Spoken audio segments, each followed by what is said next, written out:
mute it probably or turn it down. Yeah, good job tonight being under the lights, getting some live tackling, situational scrimmage. It's always good to go through and make sure that everybody's used to what we're going to try to do from a pregame, from a meal, the whole thing. So it was a good night for us. Did all 4 special teams under the lights, substitution, did all a bunch of different scenarios. Started with backed up, then red zone, open field, sudden change, open field, into game, into half, and thought we did a nice job handling those situations. Defensively had a great night tonight. They had 3 turnovers and a lot of sacks. Really got pressure after the quarterback. Offensively, we're going to have to do a better job protecting the quarterback, and the quarterback's going to have to do a great job of throwing the football away. And tonight we just didn't get those done. Going to go back to work on Tuesday. We'll start preparing for our week 1 opponent. Tonight was kind of the final of fall camp, and we'll begin working towards our week 1 opponent starting Tuesday. As an update, we have 7 active cases. I know I talked about it on Tuesday about the numbers that we had, and we're right now at 7 active cases within our football team, and so with that, I'll open it up for questions. All right, guys, you know the drill. Get your hands raised, and we'll go from there. So, Peter, go ahead.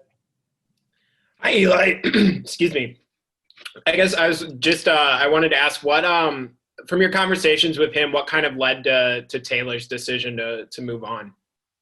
Yeah, that's a great question for Taylor, and his decisions. We wish him well, but I'm focused on what we're trying to do with the guys that are here right now.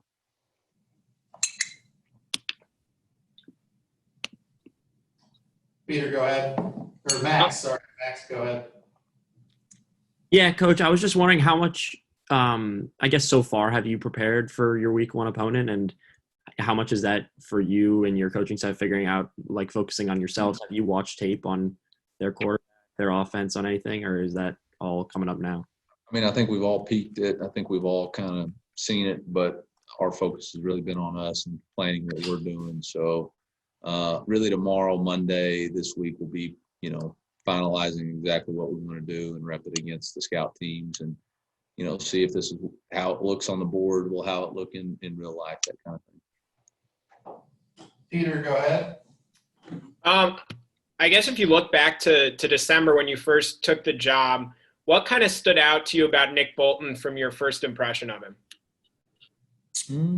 I knew he was a good player on tape, and I knew he had a lot of accolades, but I think his leadership ability and just his no-nonsense approach and how he goes about his business on a day-to-day basis, really being a professional and acting like a pro, and I think he's doing a really nice job.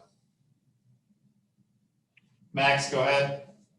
Yeah, I was wondering, I know he was battling the upper torso injury, but how has sort of Damon Hazelton looked, I guess, like, as a member of this team, and how has he looked these last, few weeks of fall camp in terms of, like, his leadership, and has he stepped up at all in terms of that? Yeah, I think he does have a lot of leadership. I think people listen to him just because he has experience and game experience and has played a lot. He's still trying to get 100% and look forward to him being full speed starting Tuesday.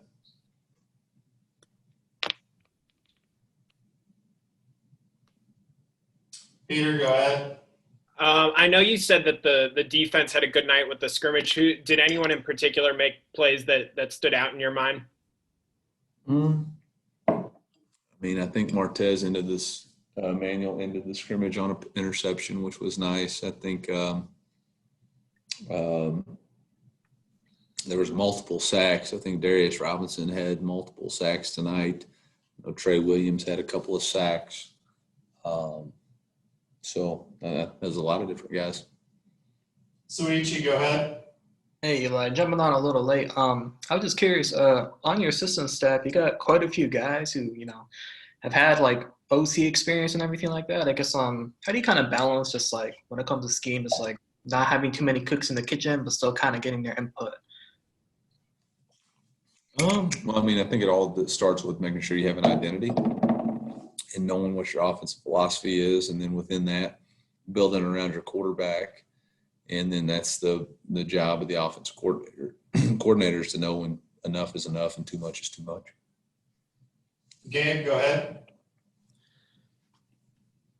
Yeah, Eli, just I'm sure you didn't sit around all day and watch games or anything, but just from what you've seen around the country, do you expect a little bit of maybe a rougher start, just the way all summer has gone, just for teams, then maybe they look different than they would at the beginning of a normal season? Yeah, I mean, I think that's bearing witness right now. I mean, congratulations to Billy Napier and ULL and Blake Anderson and Arkansas State for, 2 great road wins, against Big 12 opponents. You saw BYU versus Navy, and I think, anytime you're playing a team that's already played a game, I think that's always a difficult challenge, which you saw UAB playing with Miami. I think fundamentals and tackling and ball security are really showing up in every game. Who's playing with the best ball security, who's got good fundamentals, and who's tackling the best. I absolutely expect that it's going to be, kind of what we're seeing, because there's a fine line as a coach on, how much physicality do you use in the preseason and risk injury.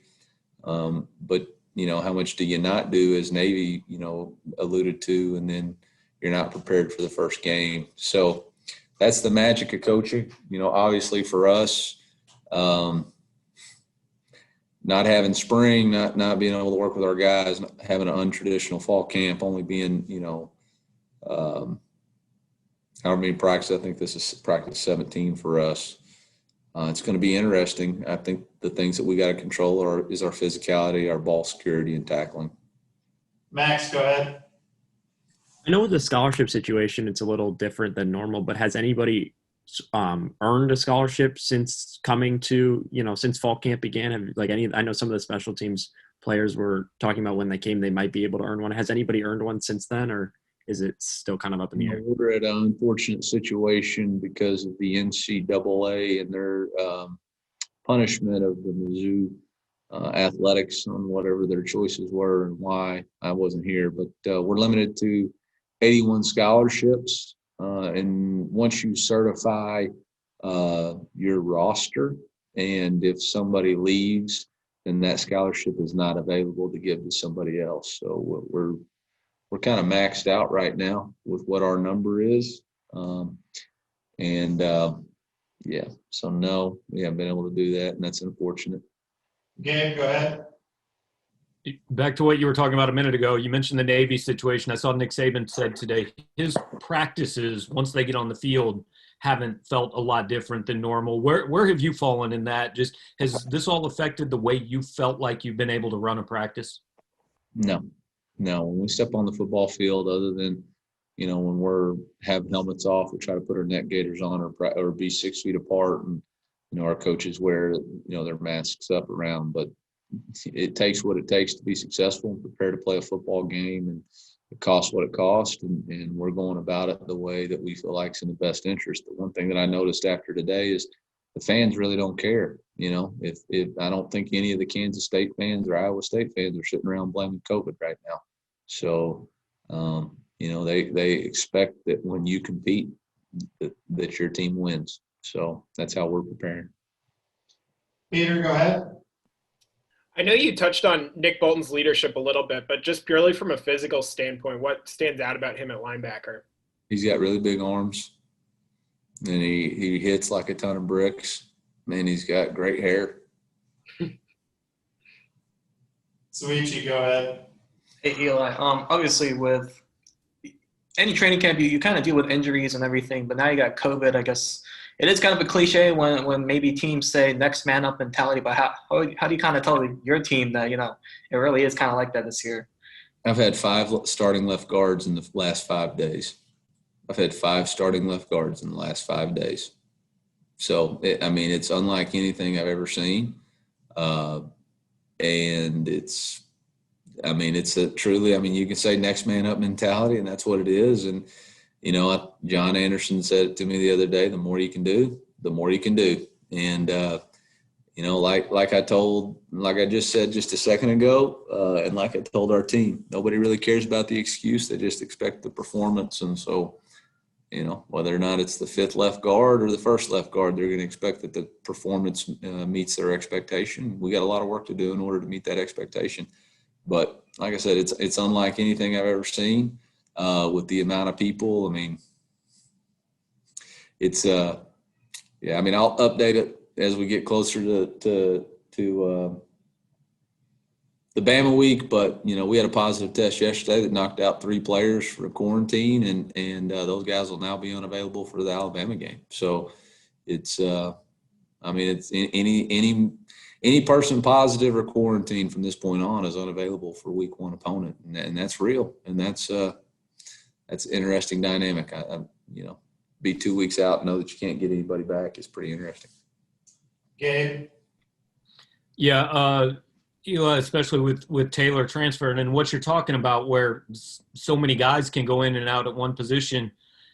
How do you feel if you get in a situation where you need Brady Cook to play? I mean, what have you seen out of him, even though he's a true freshman? He's got to be ready. I think he's handled some things really well. I thought last scrimmage he actually performed really well and had a good week of practice. Tonight it moved a little bit fast for him, but he really knows the playbook, and he has a plan pre-snap. And as long as we can keep him within the plan, he's going to have to be ready to play. We've got 3 scholarship quarterbacks, and those guys are going to have to be ready. And there's a limited number of reps, so they're going to have to maximize their reps and maximize their ownership and understanding of what we're trying to do on the offensive side of the ball. And it is what it is. There's been freshmen who've had to play before. And so if he does, he'll be ready. Anything else for Coach before we let him go? I don't see any hands raised, but we do have a little bit here. All right. Thanks, guys. Thank you. Hey, did Florida State or Georgia Tech win? It was tied with 13 minutes left before you got on. I didn't check while you were on, though. You didn't check. Max, what the crap were you doing? Eric, you missed it, man. Sorry. Once I got Sean's text, I got right on. Once I saw it. Do you want to ask a question? 13 Georgia Tech. Do you have any questions for Coach? I guess I don't know if you've been asked this, but one thing I've been curious about to ask you is, it seems like you actually kind of do enjoy speaking with us at least a little bit. Just the public relations part of your job. How seriously do you take that, and why do you just make sure people know your personality? Beyond just the skills you coach football wise. Why do you take pride in that part of your job? I think anytime you are going to be portrayed to whoever wants to watch it, you want to make sure that you're putting your best foot forward. And, I think authenticity is the best approach. This is just who I am. I don't know that I enjoy, when Gabe get in, Sweet, you get on late. I don't know. I don't know if that fires me up or not. If it was one of my players, I wouldn't have let him in. Or Eric, I probably wouldn't let you ask a question. But because y'all are the media and you can portray things however you want, I choose to be nice and answer questions. Well, All right,